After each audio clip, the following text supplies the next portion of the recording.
In previous videos, I've gone over how to tape a butt joint, how to tape a tapered joint, how to do your second coat of mud.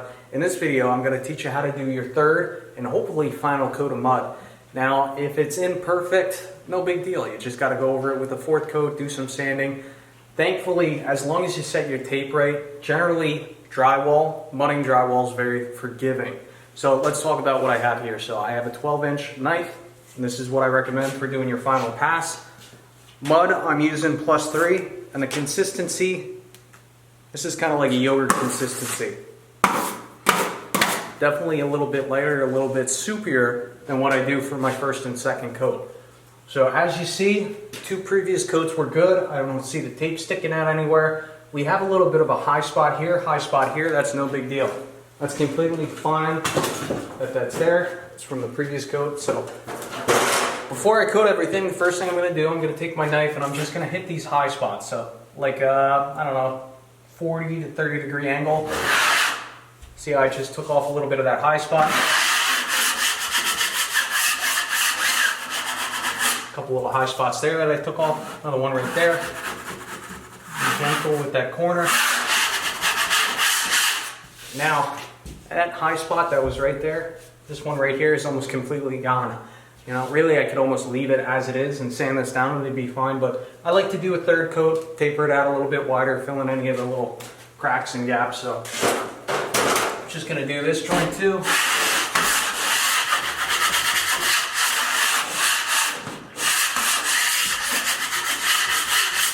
Go up. And one tip I have when it comes to working with drywall is that during your first and second coats, and maybe in your third coat, if you notice like imperfections in your previous coats, oftentimes it's best just to leave them. If you keep playing with it, keep trying to get it perfect, chances are you're going to do more damage than good. So that's one of the hardest things about drywall, knowing when to stop when you're coating it with mud.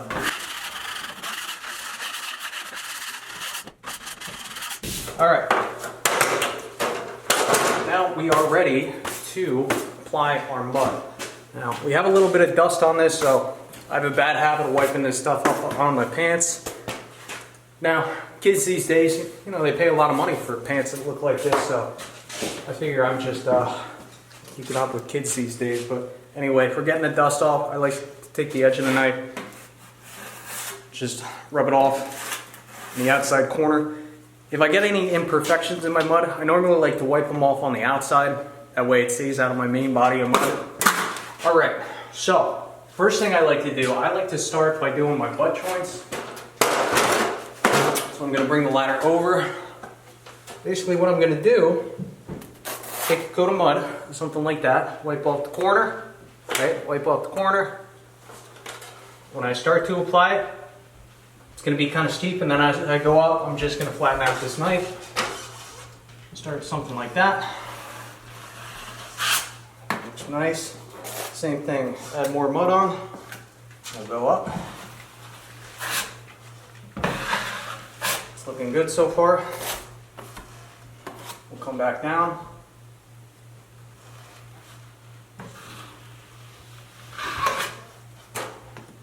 Same thing, we'll do the other side. Making sure that we overlap.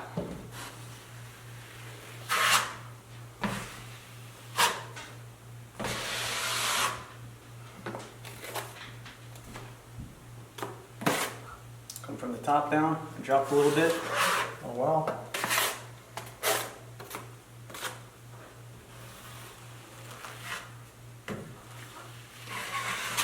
Nice. So I'm going to go over the middle. I'm going to take some off.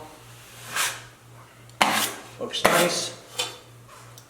From here, what I'm going to do is I'm just going to taper off the sides. Now with the third and final coat, I'm going to be a little bit more aggressive in taking off the mud, because really what we're doing, we're just looking to widen this joint out a little bit further and fill in any imperfections from the first and second coat. So maybe at like a 45 degree angle, heavy pressure on the left side, taper that edge. That's a nice tapered edge. Do the same thing on the other side. You want to do this kind of quick too, because the edges, because it's thinner, it has a tendency to dry quicker than the rest of the mud.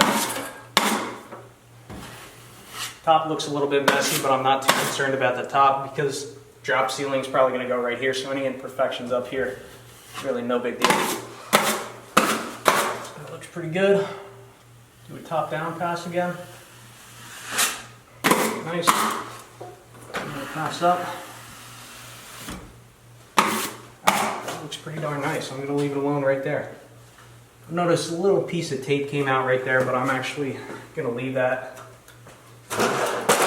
With this coat, the way these boards meet up actually stick out a little bit far, and I think I'm going to do a movie screen here, so I'm actually going to put a fourth coat on this just to make sure it's widened out a little bit. So a little imperfection, I'm going to leave that. I'll get that for the next coat.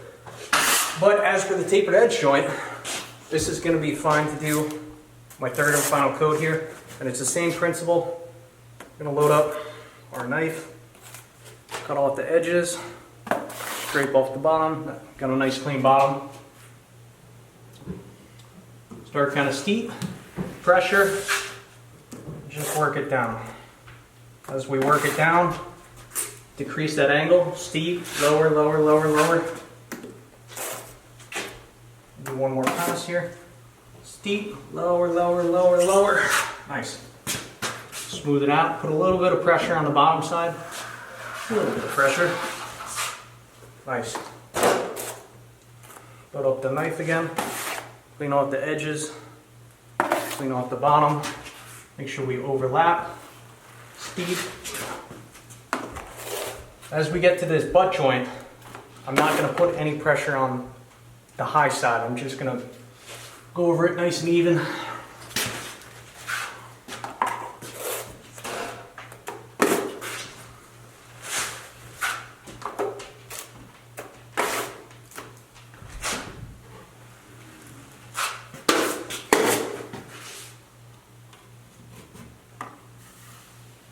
Scrape some off.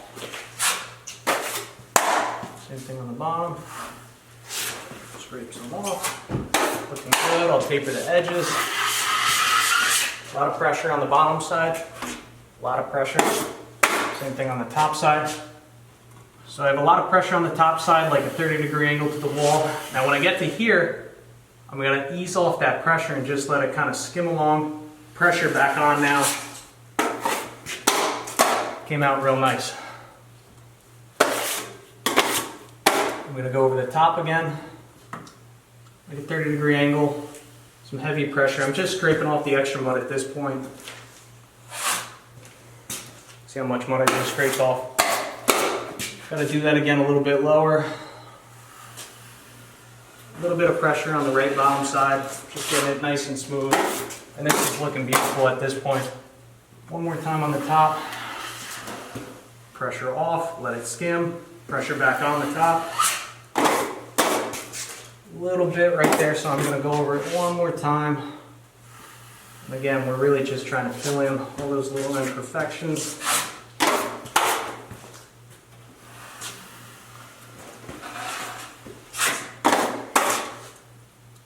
A little bit of a high spot right there, but I'm actually going to leave that because I'm satisfied with where that's at. You can see that this needs to be tapered down just a little bit.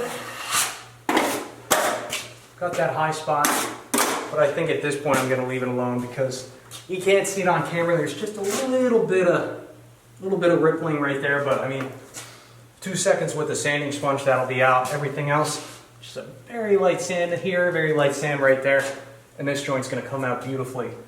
Again, really important thing to note, when I was skimming over this butt joint, I wasn't putting pressure on the top of the knife. No pressure on the top of the knife, just letting it skim over. I gotta say, I'm pretty happy with that. Again, this bothers me, like this little rippling right here. I could try and get it out, but I'm just kind of concerned, just for video's sake. So I got it out a little bit. I mean, the sanding sponge will just take out that little imperfection right there. So I tell you, I'm not perfect. But this just goes to show you that anybody could do this.